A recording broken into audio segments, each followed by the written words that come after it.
There was a major crisis that happened when I was in one of my jobs where systems failed. And for me, it brought out the fact that, number one, you always have to have a plan B, C, D, and E, because the things that we thought would work in the crisis actually ended up failing as well. Secondly, you have to be able to have executives or people who are ready to take on the comms part of the job in terms of explaining what happened to the customer.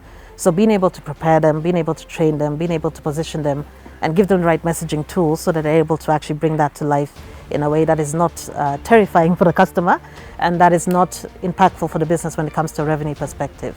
I wouldn't say that success is an endpoint. It's about how I'm transitioning myself to meet these brands and to work with them and to bring out their story in a more creative manner, in a more impactful manner, especially as we get into the social impact space, which is something I'm very interested in as well. For me, it's been a continuous journey of learning.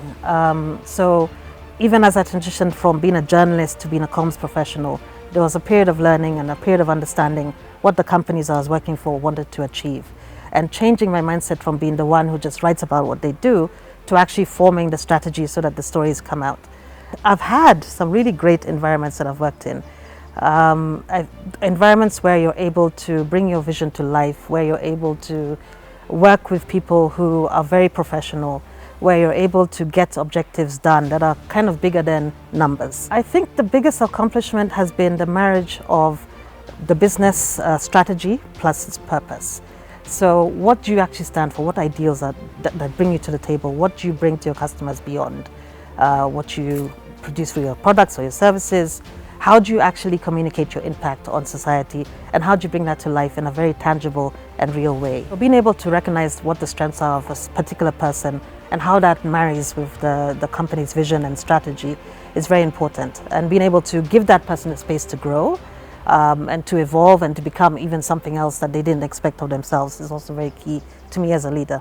The last book I read was Spare by Prince Harry. I think it was very insightful to get an insight into how the royal family works. As a communications person, I actually do look at the royal family as one of the highlights of the communication space. They have really mastered the art of communication.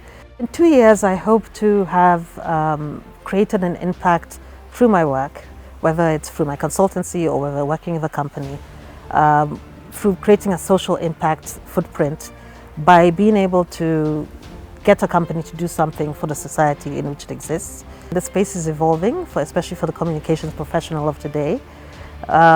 We do have to start to equip ourselves with different skills so that we're able to meet the needs of the companies and the organizations that we work for. And in that space, I'm also looking at what we can do in the sustainability space, what we can do in the governance space, what we can do in the policy space. Because in my view, I think they're all coming together. So the traditional comms space that we used to exist in, where it was just about engaging with media, has actually transformed, and we need to be able to adapt and kind of react to that.